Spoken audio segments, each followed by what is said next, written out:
Hello, welcome back to the last Fireside Chat in season two. I'm Sue McLachlan from the Unicorn Advisory, and I am so excited to have Jerome from Kajabi with me today. We're going to get nerdy and we're going to Hello. talk about numbers and analytics. Welcome, Jerome.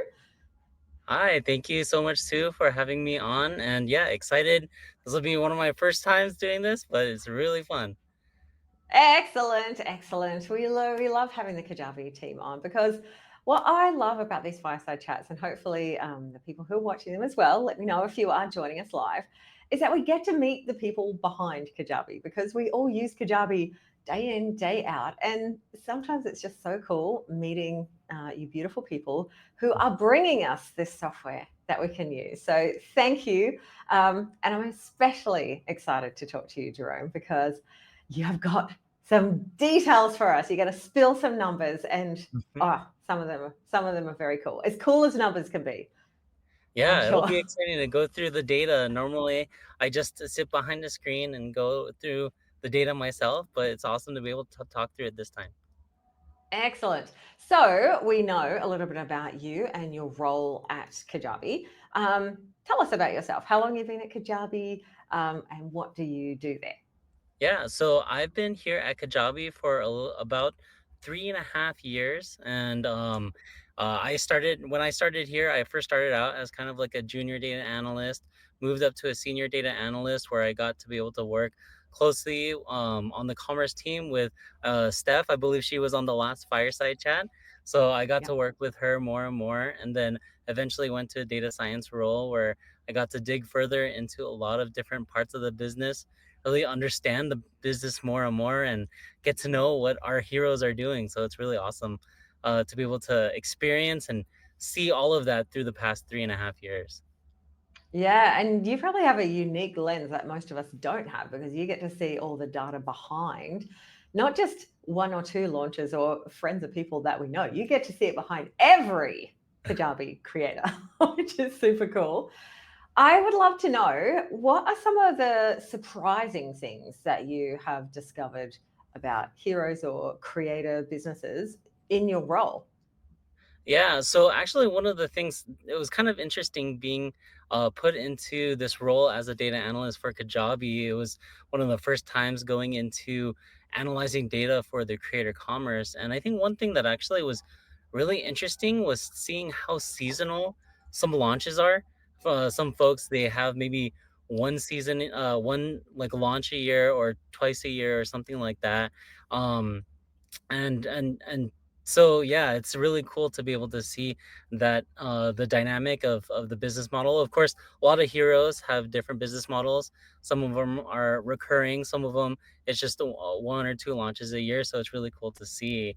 But the other thing that actually was really cool to see as I was digging into the numbers, I was like, well, I'm sure that for someone to make a lot of money, they need a lot of people to buy their product or purchase their offer and whatnot. And it was really awesome to be able to see that actually heroes, by and large, when you look at the aggregated numbers, you don't need thousands upon thousands of followers, thousands of customers to be able to be successful. And I'm sure we'll go into that more as we go into some of the numbers that I put together.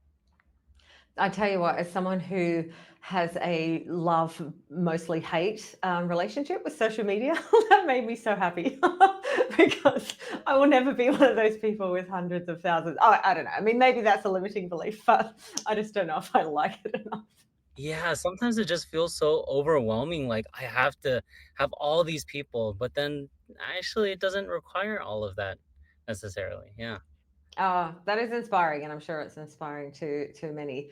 Um, how are you seeing payment trends changing in 2025 and beyond? Like, you've been there for 3.5 years. I'm sure you've seen changes, but what are you seeing changing as the market's changing? Yeah, actually that's one of the really cool things that I get to see as I understand and study what's happening in the macroeconomic sort of scene. I get to kind of see what's happening actually when it comes to folks purchasing different offers and whatnot. And one of the things that I actually noticed was a little bit of a shift between purchases of one-time offers versus subscription based offers. And it was kind of interesting. Initially, we saw like in the beginning of the year an uptick when it came to purchasing subscriptions, Mhm. and that happened for like a few months. But then as some of the changes in the macro economy happened, there was a big shift. And then actually, I see more purchases of one-time offers rather than subscription offers. And of course, that'll change over time. And I think that's one thing where I realize, like when heroes, when they see what's happening in the macro economy, as they're more in tune with that, they're in some ways a lot more in tune with their customers, of what would Mm. they be more receptive to and whatnot. And so it's really cool to kind of see that change happen over time. Yeah, definitely. And I know we're going to dive into it because you got some cool data that you have presented, that you got ready for us to share on some slides. So we'll bring that up so you can share it. But I imagine that that's, seeing those things happening is one of the reasons why it's a really good idea to have multiple pricing options, Hmm. and not just stick with one pricing option, because it gives you a little bit more fluidity when there are changes beyond what you can control. Yeah, absolutely, absolutely. It kind of helps you navigate through the economy and what's happening. Yeah. All right. Well, let's jump into your slides because I'm excited. I got to have a little sneak peek of these, and it was good. It was very good. So let's dive in. First thing I would love to know, is how many customers or subscribers does it take on average for a six-figure hero, a hero making six figures? Um, like, how many customers do you need? Like, where are we at with that? Yeah, so actually Um, when I was digging into the data, so I wanted to first break it down to folks that make 100K versus folks that make $1 million. And here, this is where I saw that actually it was only a few hundred customers to be able to reach 100K, and then a little over 3,000 to be able to reach 1 million. So like that really broke my like initial thoughts of what it meant, or what how many customers you really needed in order to be successful. I thought it would be on the range of multiple thousands, but like yeah, this seems a lot less daunting. 100%, and it's doable. Like that is, it feels like something like, oh, is that all? Like, I mean, 3,300 to hit a million. That probably sounds a little bit more daunting, but a million is a lot of money, and for Mm, so many people, like hitting that first six figures, that first 100K, like that's the goal. So 400, if you had an email list of around 4,000, that's like 10% of that email list. So it's yeah, inspiring. yeah, definitely, definitely. Okay, so that is very cool. Next, how many sales are being made on mobile versus desktop?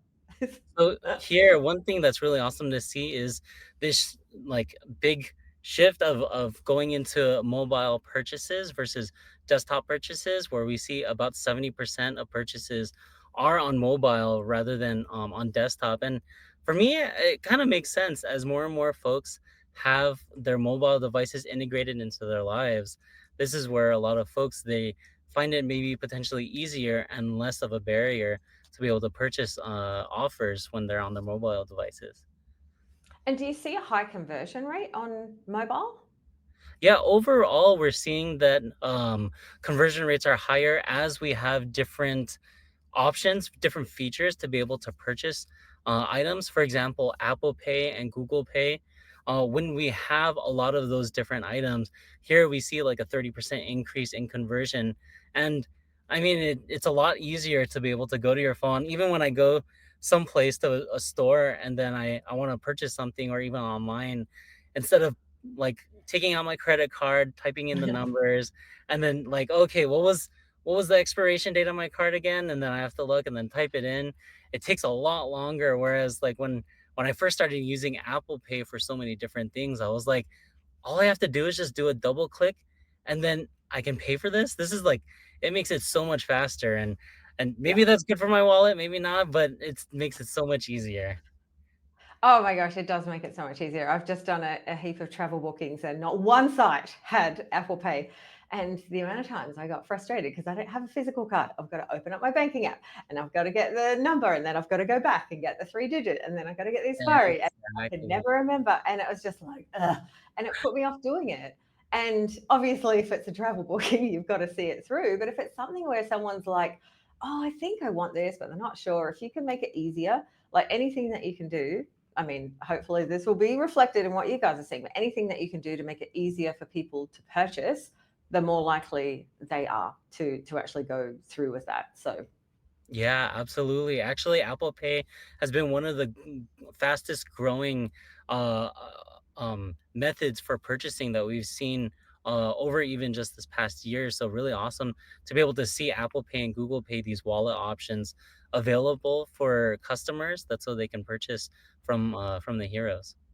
which is probably why you're seeing so much on mobile. So, one takeaway that I got from seeing 70% of transactions going through is make sure your checkouts are optimized for mobile because it's really easy to forget. So, like, like have a look on your phone. What does it look like? Exactly. All right. Let's talk about the buy now, pay later, like the Klarna, Afterpay, etc. Obviously, that's one of the things that is part of that. I know you don't have a slide on that, but buy now, pay later. How are you seeing that performing in terms of conversions? Yeah, so buy now, pay later, one thing that I noticed from buy now, pay later um is essentially just the ability for heroes to be able to well, actually twofold. One, for heroes to be able to one, mitigate any risk when it comes to collecting like the expected payments for the offers, but then also it gives customers a lot of different options to be able to purchase things where they have more flexibility, more financial freedom to be able to purchase the offers that they like. So, as a way to be able to just voice over this, when I take a look at payment plans, which is the traditional, okay, here I have three payments and then I pay it off, Mhm. versus those that have buy now, pay later.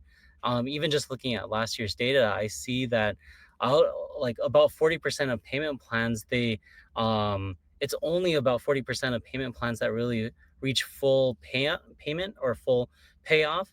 And that's really interesting to kind of see that Oh, when you have buy now, wow. pay later, that risk really gets mitigated and it relieves a lot of stress for a lot of heroes.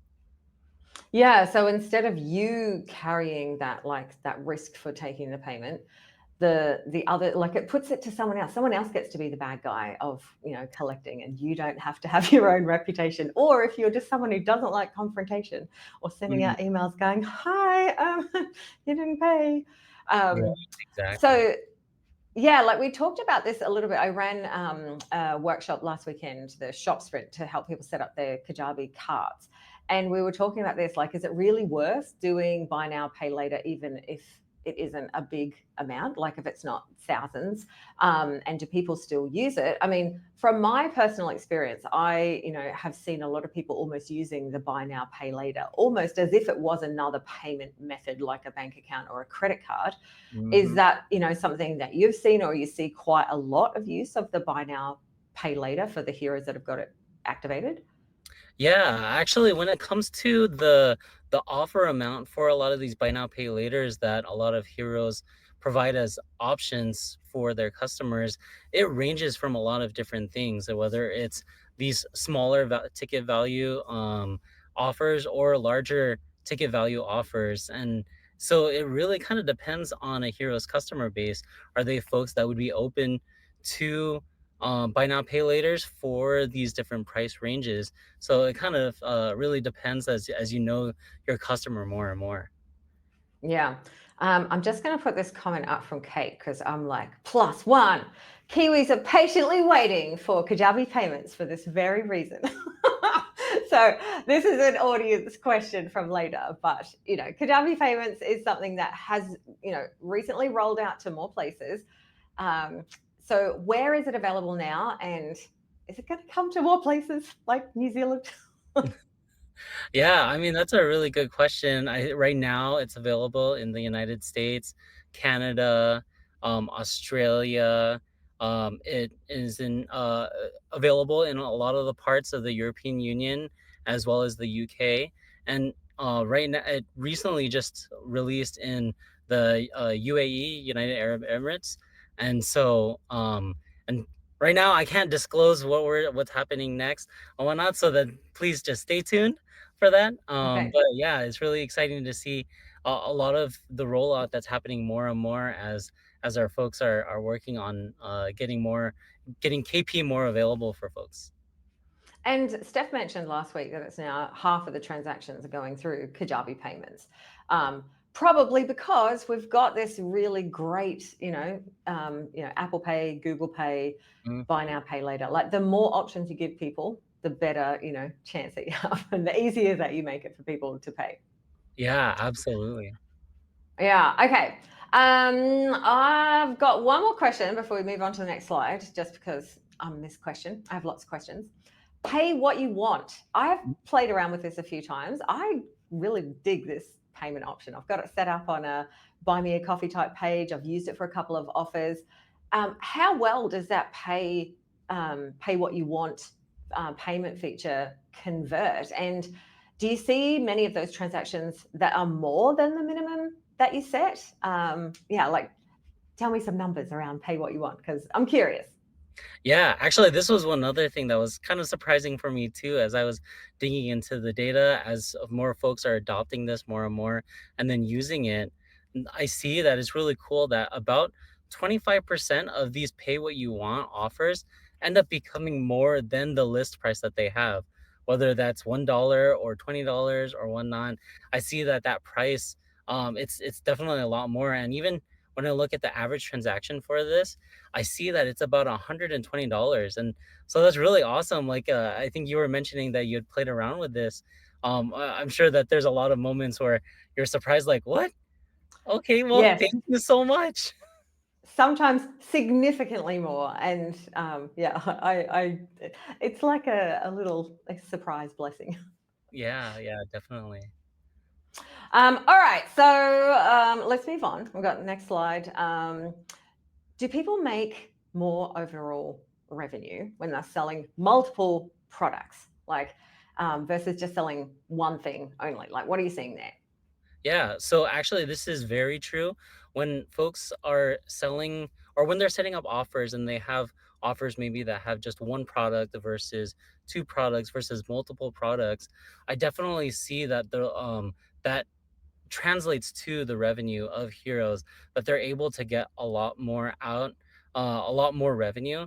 And I think one thing is Mhm. that I do see is that there's a lot of value that's provided with these multi-product offers. For example, for this, we see that like on average, there's courses um, that are being sold for 250, a course plus a community 400, and then when you add that aspect of coaching or community, it becomes a lot more maybe personal, maybe more yeah, more personal, and it adds that touch where brings a lot of value for the customers. And I see that that's like 4 5 fold compared to some of the like single or only two product offers. And actually one really cool thing to see is that in 2025 we see that at least 22% of offers are sold as multi-product offers. And so hopefully we see that happen more and more as more folks are considering like, let's use more products that so we can add more value to our customers, that so we can drive more revenue. Yeah, that's really exciting. It's definitely good to see that kind of combination of different things, and especially knowing that when you layer that offer in, you're going to make more money out of it. It's very cool. Um, Do you see people making more revenue when they're charging for a subscription or for a one-time, charge or a payment plan? It kind of depends actually. So it's not this slide. This slide will probably be the next question. We can Okay, go okay. back. But this question I'll voice over. Actually, it kind of depends on the life cycle of the hero. Like, are they someone that's starting out with their business? Sometimes it kind of starts out with a lot more one-time offers, or maybe less subscriptions, and then as their customer base grows and as their customers want more and more, then subscription revenue really comes into play. So it really depends on what stage a hero is at when it comes to their business, as well as what's the stage at which they're at when it comes to them interacting with their customer base. And I guess as well, it's important not to just blindly follow one way. Like Yeah. experiment and play around because you may not realize how many people are going to take up a type of payment until you offer it. Like if you're not offering it, you don't know if people are going to be like, "Oh, thank God, thank God you've offered payment plans," and potentially as well multiple payment plans. I know that you might just have like a one-time offer and like a 3 pay or something like that. Mhm. But you could consider offering an extended payment plan or offering, that afterpay Klarna so they can offer the payment plan for you. But yeah, play Yeah. around and see. But it's very cool. 90% of people making over 100 grand are using more than one pricing strategy. Yeah, Um, definitely. Okay, so let's just go back to the previous slide because that has some very cool information on it. When you say 5+ multi-product offers, does that mean that um, people are selling 5 offers that have more than one product in it are making 18 times the revenue? Yeah. So, say that I have five offers, and then each of them have maybe one is a course and community, and then the other is Hmm. community plus coaching. The other one is course and coaching. So those would Hmm. each be that multi-product offer. And so when I see Hmm. heroes that have five plus, this was actually really surprising for me. And it was really awesome to see that the amount of revenue that they generated was 18 times more than those who just stick to a single product offering. And yeah, that's what I see a lot of heroes do, that when they want to essentially diversify the revenue stream, they add these different types of offers to be able to increase their revenue. Yeah, that's super, super cool. If you want some more info about pricing and average pricing, I'm not sure if we've got a slide for that, but there is a really cool thing that we will link to in the comments, which is how to price your offers. So QR code, even better. Thanks, Jerome. But Maya's going to pop a link into the chat as well if you want to click through, because Kajabi have got this really fantastic guide that dives deeper into some of this data and talks about how to actually think about pricing your offer from an analytics perspective, which is nice, like looking at what other people are doing. So definitely helpful.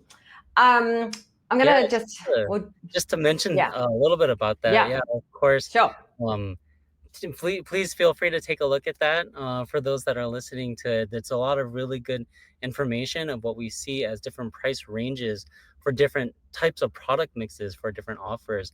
So please definitely take a look at that and see this is what many successful heroes are doing as they're looking at that. And of course, it'll depend for the pricing of your offer, depending on what you're providing as a value, or depending on your business or industry or customer base.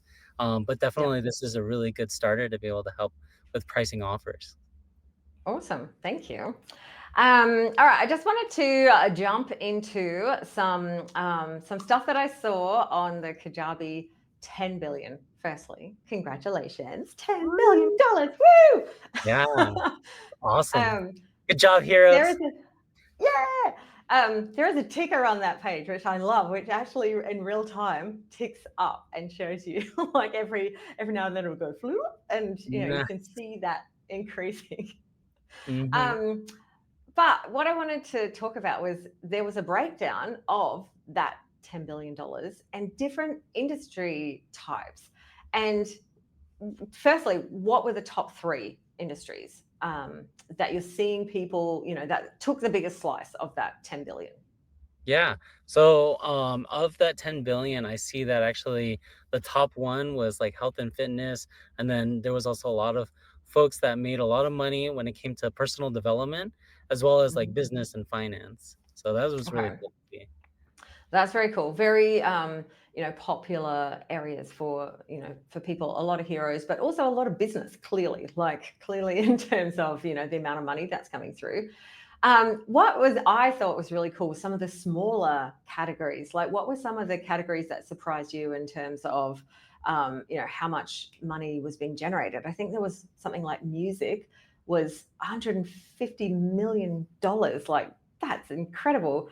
Um, so what were some of the other breakdowns and other categories that you're like, hey, heroes are doing really well in areas outside of those kind of traditional um, online education sectors? Yeah, some of the ones that were kind of interesting that was really cool to be able to see was, as you were mentioning, like music.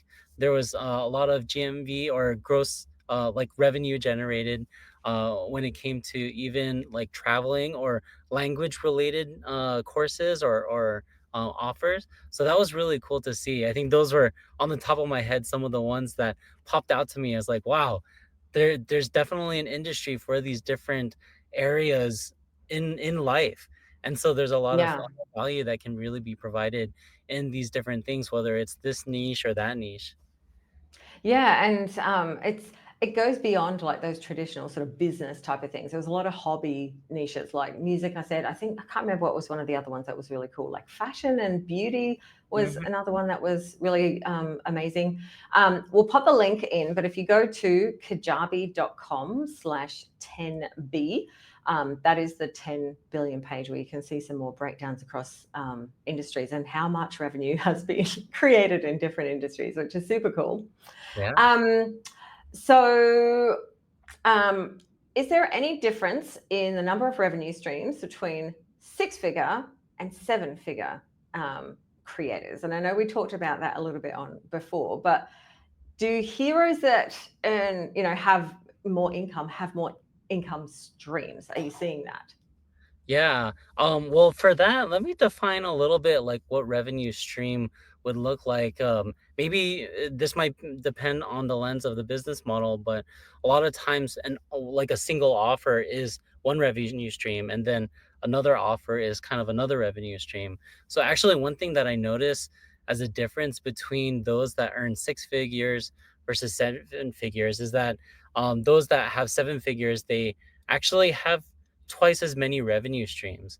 And so that was kind of actually interesting, as they offer more of these different types of product mixes, and then that becomes a new revenue stream where their customers, they want that. Maybe it's community plus digital downloads, or coaching plus digital downloads, or podcasts Mm. or whatnot. And so so Mhm. it's really awesome to see when it comes to the seven figure heroes.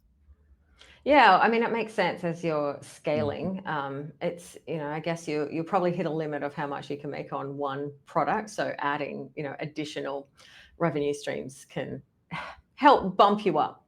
Exactly. Um, yeah. Okay. A question about payment options.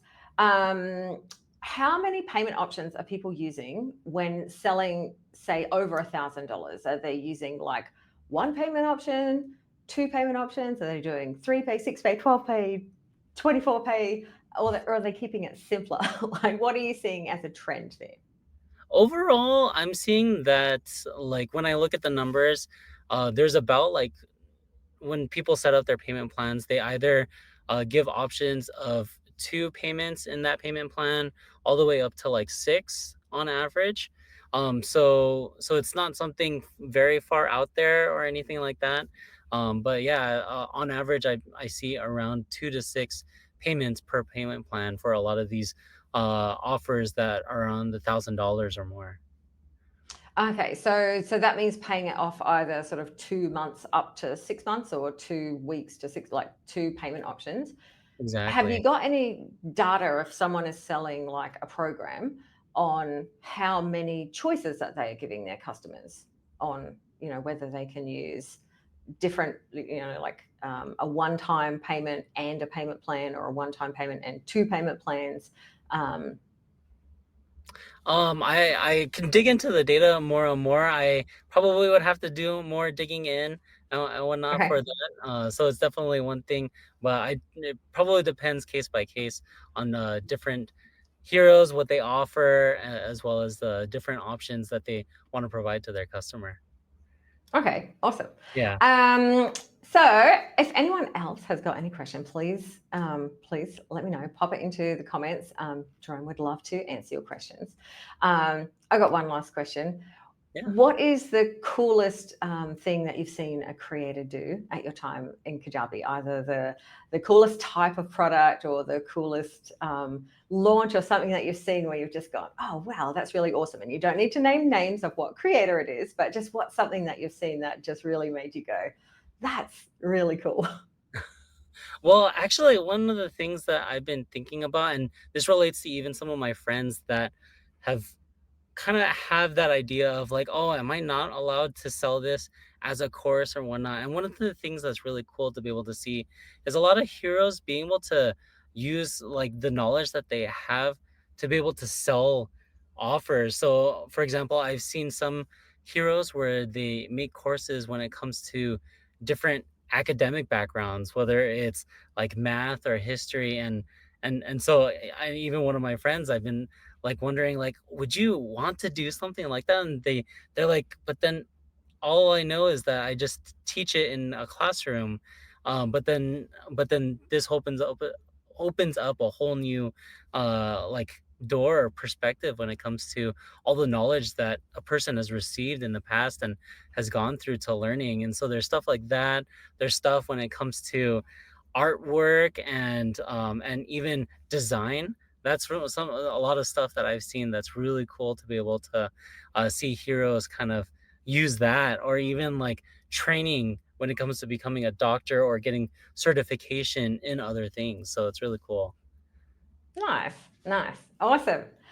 Jerome, thank you. I don't have any questions from anyone else who's joining us, but if you do have questions afterwards, if you are watching this on the replay, please do pop it into the Fireside Chats community. I'll post up a thread after this because hopefully, Jerome, if anyone's got questions, you'll be happy to answer afterwards. I Yeah. can make you our analytics question person. We can hit you up. Yeah, that would be really awesome to be able to hear more and more from heroes and hear some of their thoughts and questions. Excellent, excellent. So let us know if you got questions for Jerome. But thank you so much for being here with me today. It's been really fantastic diving into the data. I love getting nerdy and hearing numbers. It's really cool, and it's cool to hear it, from that bigger perspective. And Kajabi hopefully are going to keep putting out analytics and information as you have more and sharing this stuff with us because it is really fascinating to be able to hear it. So yeah, thank you for being the last person and for your very kindness and rescheduling from a couple of weeks ago. So No you're worries. officially wrapping up the last episode of season 2. So thanks for being an amazing guest, and hopefully we'll get to hear from you again soon. Yeah, thank you for having me here. Have fun, everyone. Thanks. Yay. There won't be another Fireside next week. We will be coming back, though, later in the year. So once I know more information about season 3 and I get dates and guests locked in, I will let you know. But yes, Fireside Chat season 3 is confirmed. So I will see you again very soon. Bye bye. Bye.